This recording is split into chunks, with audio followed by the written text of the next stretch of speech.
The Pentagon leaker has been caught and arrested for leaking military secrets. New reports show that the United States gives Egypt tens of millions of dollars of U.S. taxpayer money, and Egypt had plans to give Putin and Russia 40,000 rockets to attack Ukraine.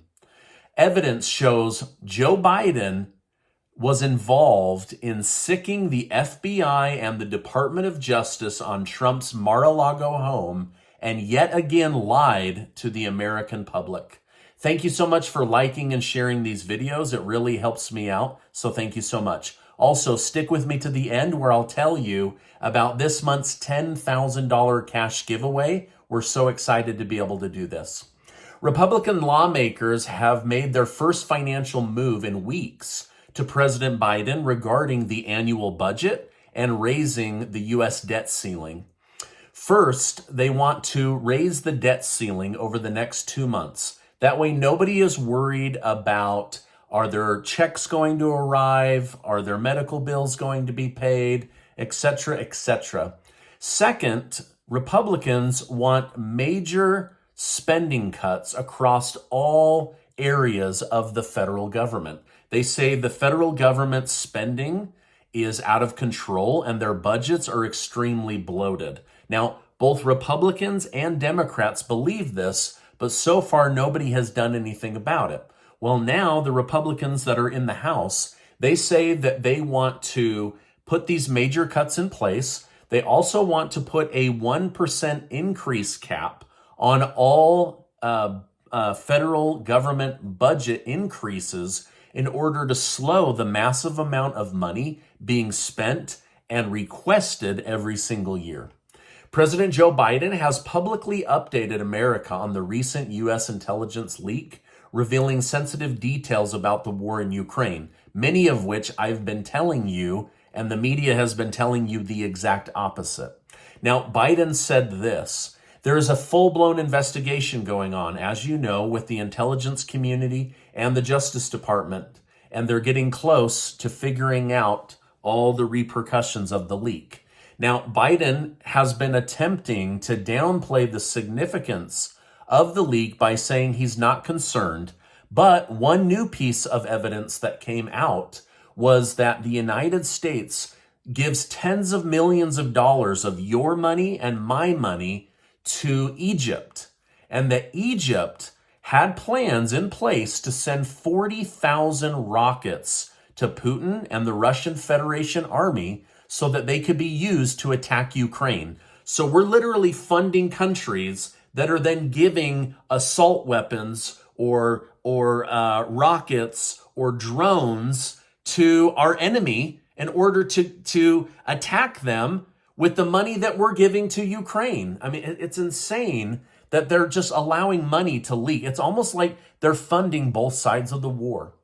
Now, just minutes ago, the alleged Pentagon Papers leaker was found and taken into custody. Here's what we know so far. The leaker is a 21-year-old Air National Guard who let the American people know the truth about what's going on in Russia and Ukraine and how the United States has been spying on their enemies and also on their friends. Now, I'd be curious to know from you, do you think that this guy is a hero for exposing the United States government and their lies, kind of like Edward Snowden? Or is he now an enemy of the state like Edward Snowden? Let me know your thoughts down below. Earlier today, an explosion took place at a dairy farm in Texas. The cause of the explosion and fire are unknown as of this broadcast, but so far it's believed at least 18,000 dairy cows were killed in the explosion. Many others will have to be put down, and sadly, one dairy worker was killed. So I'm not sure what happened. I'll try to find out more details and let you know. Pro-American group America's First Legal has reportedly obtained new documents from the National Archive which may connect Biden to the controversial raid on Donald Trump's Mar-a-Lago residence. The group stated the evidence is that the Biden White House and the Department of Justice coordinated to obtain the Trump records and perhaps create a pretext for a law enforcement raid by way of special access request. To make matters worse, the group claimed that this special access request is only to be used if the requested material is for the conduct of current business of the White House, which these documents were not. They were for the previous administration's White House time. So basically they're saying puzzle pieces are starting to come together, and as we connect them, it looks like President Biden and the White House were significantly more involved in the raid on Donald Trump's home than they are telling the media. So Biden and Karine Jean-Pierre say they had no part in the raid and that they were just as surprised as the American people. However, the evidence is showing that a sitting president most likely unleashed the Department of Justice and the FBI on his foe and a former president of the United States. Let me know in the comments down below. Was Joe Biden lying when he said he had no idea the Department of Justice and the FBI were going to raid Trump's home? Or was it all just a big lie? Let me know your thoughts down below. Following this bombshell, the NARA has stated that the National Archive routinely makes presidential records in our legal custody available to all three branches of the federal government via the special access provision in the PRA. This provision authorizes executive branch agencies such as the Department of Justice to make requests through the sitting president. Vice President of America's First Legal, Gene Hamilton, denied the validity of this defense. He stated, NARA's allegations belie a misunderstanding of its statutory role in providing access to the Presidential Records Act and indicate a belief that it was not used by the Biden administration as a means to an end. So basically, again, they're just saying, hey, things are looking towards the fact that the White House went after a former president. The stock market was mostly green in all major stock indexes today, with an average gain of 1.3% in a single day. Gold and silver were basically neutral, and Bitcoin was up 1.4%. Anheuser-Busch stock is down $6 billion after a marketing campaign with transgender Dylan Mulvaney was not well received by a large number of the beer company's customers. So they're now trying to backtrack and say, we messed up. They're throwing their marketing person under the bus. She will most likely be fired. Interesting story, the backlash on that. Now, Chinese President Xi is continuing his attempt to undermine and invalidate the U.S. dollar after France's president accepted an invitation to meet with him regarding strategic autonomy away from the United States. Former President Donald Trump bashed President Emmanuel Macron of France, claiming that he's kissing Xi's butt.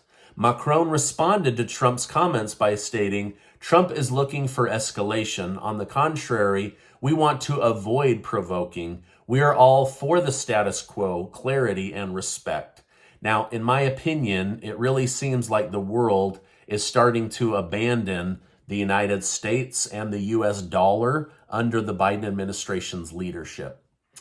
Elon Musk exposed a BBC reporter's lie during a live interview when the reporter claimed to have personally witnessed an increase in hate speech on Twitter. Musk challenged the reporter to provide a single instance of hate speech, but the reporter couldn't recall a single instance. The reporter then tried to shift his response by citing other organizations' claim that there has been an increase, to which Musk again said, show me, prove it. And right there on live TV, he could not prove that there had been an increase in hate speech on the Twitter platform. The reporter ultimately admitted that he hadn't even used Twitter in months. So this was basically a hit piece on live TV against Elon Musk. Former President Donald Trump has announced he is suing his former lawyer, Michael Cohen, for $500 million for his poor handling of the Stormy Daniels situation. A new poll shows a majority of Americans believe President Joe Biden and his policies have done nothing to improve the lives of middle-class Americans. Let me know, would you consider yourself middle class? Would you consider yourself wealthy or rich? Or would you consider yourself a lower income person, lower income family? Also, has President Biden's policies made your life better or more difficult? Let me know down below. A group of Democrat leaders, including AOC and Ilhan Omar, have banded together to push for the Biden administration to drop charges against Wiki leader Julian Assange. The letter reads, "We write you today to call on you to uphold the First Amendment protection for the freedom of the press by dropping the criminal charges against Australian publisher Julian Assange and withdrawing the American extradition request currently pending with the British government." So they're basically stepping in and saying, hey, listen, he leaked your secrets, but they were your secrets. And as a journalist, he has the right to tell the truth and use freedom of speech to educate the American people. And so they're saying, let him go. Don't keep going after him. A new report by the Society of Family Planning has shown that there were roughly 32,000 fewer abortions nationwide since the overturning of Roe v. Wade. While some states reported an increase overall as a nation, that number has gone down. Now, today, a group of pro-abortion people stormed the Florida Capitol in an attempt to create chaos before an abortion bill vote went to the floor. Florida has now made abortion after 6 weeks illegal. The mainstream media covered this portion of the story, but failed to talk about the Florida Capitol being overwhelmed and stormed by these pro-abortion people. So wanted to just tell you both sides of that story. On a federal level, an appeals judge is going to allow abortion medication through the mail to remain available and accessible nationwide. Now, Casey and I are giving away $10,000 in cash, thanks to generous video sponsors. 5 of you are going to win $1,000 in cash, and 1 of you is going to win $5,000 in cash. I'll make sure to leave that sign up down below. It only takes about 20 seconds. There's multiple ways to add your name. And at the end of the month, the winners will be randomly chosen by a software, and they will be alerted via the email they used to sign up. I don't publicly display it because there's too many scammers here on YouTube. Until YouTube fixes that, I just don't want to put anybody at risk. Also, be very, very careful. People use my name, my face, other celebrities' names and faces to try to trick you. So please be very careful. And I will leave that link in the pinned comment down below. Now, before you go, I want to remind you that you are amazing. Check out this super important video with Lieutenant Colonel Tony Shaffer. We go over the Russia-Ukraine war, but more importantly, he details information that the government purposely chose to ignore that led to 9/11, and now the FBI is accusing the CIA of being more involved with 9/11 than any of us ever knew. I will leave that video right here. Thank you so much, and I'll see you on the next video.